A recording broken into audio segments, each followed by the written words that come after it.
সুস্বাগতম। ভারতের মুক্তি সংগ্রামে এই বাংলা অসীম আত্মত্যাগ ইতিহাসে স্বীকৃত। বাংলাই ছিল স্বাধীনতা সংগ্রামের পীঠস্থান। সাম্রাজ্যবাদী শাসকরা প্রায় 200 বছর ধরে নির্মম অত্যাচার চালিয়েছে বাংলার মানুষের উপর।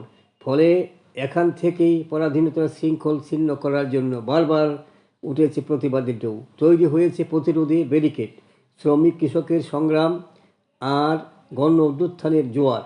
তারই ফলে শত শত শহীদের সর্বস্ব ত্যাগ ও আত্মোৎসর্গের মধ্য দিয়ে এসেছে স্বাধীনতা।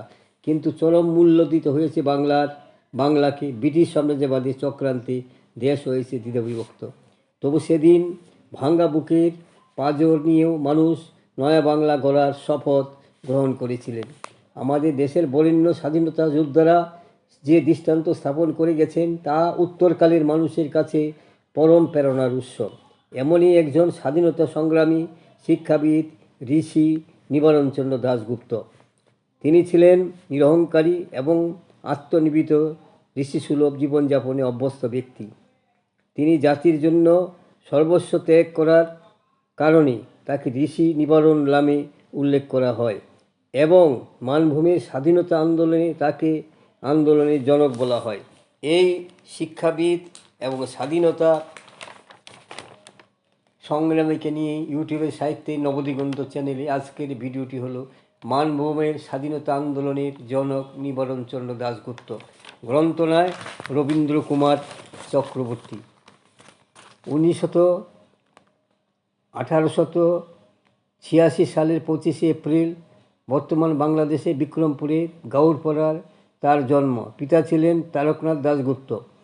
শৈশবকাল থেকেই নিবারণচন্দ্র ছিলেন ধর্মপ্রাণ, অধ্যবসায়ী এবং সত্যনিষ্ঠ। শিক্ষা জীবনে শুরু হয় গ্রামের পাঠশালায়, পরে বরিশালে বজ্রমোহন ইনস্টিটিউশনে ভর্তি হন।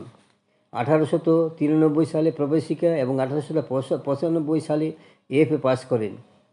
বিএ পড়াশোনার সময় তিনি সন্ন্যাস নেবার সিদ্ধান্ত নিয়ে গৃহত্যাগ করেছিলেন, কিন্তু পরিবারের চাপে আবার ফিরে আসেন এবং 1898 সালে লাবণ্যময়ীর সঙ্গে বিবাহ তার হয়। 1900 সালে বিএ পাস করে শিক্ষাক্ষেত্রে যোগ দেন। প্রথম মেদিনীপুরে সহকারী স্কুল পরিদর্শক হন, পরে মানবাজার ও জালদার বদলি হয়ে যান। 1914 সালে তিনি বিটি পাস করেন।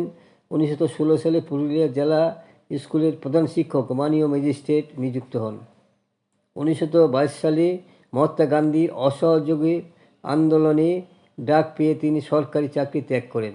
তখন ছিলেন পুরুলিয়া জেলা স্কুলের প্রথম ভারতীয় প্রধান শিক্ষক এবং মানভূম জেলার ডেপুটি ম্যাজিস্ট্রেট। চাকরি ছেড়ে এই আন্দোলনে যোগ দেওয়ার ফলে তিনি কারারুদ্ধ হন। কারামুক্তির পর মানভূম অঞ্চলে জাতীয় শিক্ষার প্রসার ও স্বাধীনতা সংগ্রামের আরও সক্রিয়ভাবে অংশগ্রহণ শুরু করেন। প্রতিষ্ঠা করেন তিলক জাতীয় বিদ্যালয় এবং শিল্পাশ্রম। 1925 সালে দেশবন্ধু প্রেস স্থাপন করেন এবং মুক্তি নামক সাপ্তাহিক পত্রিকা প্রকাশ শুরু করেন, যা অচিরেই জেলা এবং জেলার বাইরে স্বাধীনতা আন্দোলনের অন্যতম মুখপত্র হয়ে ওঠে। এই সময় জেলার স্বনামধন্য উকিল প্রতুলচন্দ্র ঘোষ তার পেশা পরিত্যাগ করে সপরিবারে নিবারণচন্দ্রের প্রতিষ্ঠিত শিল্পাশ্রমে যোগ দেন এবং তাদের যৌথ নেতৃত্বে মানভূম ব্রিটিশ বিরোধী আন্দোলনে উত্তাল হয়ে ওঠে। শিল্পাঞ্চল মানভূমের স্বাধীনতা আন্দোলনের মূল কেন্দ্রস্থল হয়ে ওঠে। হিংসার পথে বিশ্বাসী হলেও সশস্ত্র বিপ্লবের পথে বিশ্বাসী যুবকদের তিনি অত্যন্ত স্নেহ করতেন, তাদের সাহস আত্মত্যাগের জন্য। অনুশীলন সমিতির প্রখ্যাত বিপ্লবী সতীশচন্দ্র পাকরাশি তার গ্রন্থ অগ্নিযুগের কথা লিখেছেন। 1932-34 সালে যখন তিনি হাজারীবাগ সেন্ট্রাল জেলে বন্দী হন, তখন সেখানে আইন অমান্য করা যোগ দিয়ে শত শত অসহযোগী বন্দী হয়ে আসেন। তাদের নেতৃত্বে ছিলেন বাবু রাজেন্দ্র প্রসাদ, ঋষি নিবারণচন্দ্র প্রমুখ বিশিষ্ট কংগ্রেস নেতৃবৃন্দ। তারা ছিলেন অহিংসার বিশ্বাসী। স্বাধীনতা সংগ্রামে হিংসা ও অহিংসা দুই পথেই তাদের সঙ্গে নিবারণবাবুর বিতর্ক হতো, কিন্তু ব্যক্তিগত সম্পর্ক ছিল অতীব সুন্দর। কিছুদিন পরেই আচার্য কৃপালুনীকে এই জেলে নিয়ে আসা হলো। এমন সময় খবর এলো মাস্টারদা সূর্য সেনের ফাঁসি হয়েছে। এই সংবাদ শুনে তারা বন্দিরা সবাই শোকাহত হয়ে পড়লেন। কিন্তু ঋষি নিবারণচন্দ্র শিশুর মতো ক্রন্দন করতে লাগলেন। তিনি বললেন, এরকম একজন দেশভক্ত দেশের জন্য জীবনদান করলেন, অথচ আমরা কোনো আত্মত্যাগ করতে পারলাম না। কয়েকদিন পরেই সতীশচন্দ্র আন্দামান সেলুলার জেলে বদলির নির্দেশ আসে। সবাই দুঃখিত হলেন। ঋষি নিবারণচন্দ্র চোখে জল ফেলতে লাগলেন। এরকম মানুষ ছিলেন ঋষি নিবারণচন্দ্র দাশগুপ্ত। স্বাধীনতা পরবর্তী সময়ে আশ্রম হয়ে ওঠে বাংলা ভাষা রক্ষার আন্দোলনের মূল কেন্দ্র। ঐতিহাসিক ভাষা আন্দোলন পরিচালিত হয়েছে নিবারণচন্দ্রের প্রতিষ্ঠিত এই শিল্পাশ্রম থেকে, যা আজ অযত্নে অবহেলার শিকার। 1929 খ্রিস্টাব্দে মুক্তি পত্রিকায় নিবারণচন্দ্রের বিপ্লব শীর্ষক সম্পাদকীয় নিবন্ধ প্রকাশিত হলে তিনি আবার রাজরোষে পড়েন এবং 1 বছর কারাদণ্ড তার হয়। মুক্তির পর তিনি মানভূম জেলার রাজনৈতিক সম্মেলনে সভাপতিত্ব করেন। সত্যাগ্রহ আন্দোলনে যোগ দিয়ে পুনরায় 6 মাসের কারাদণ্ড ভোগ করেন নিবারণচন্দ্র।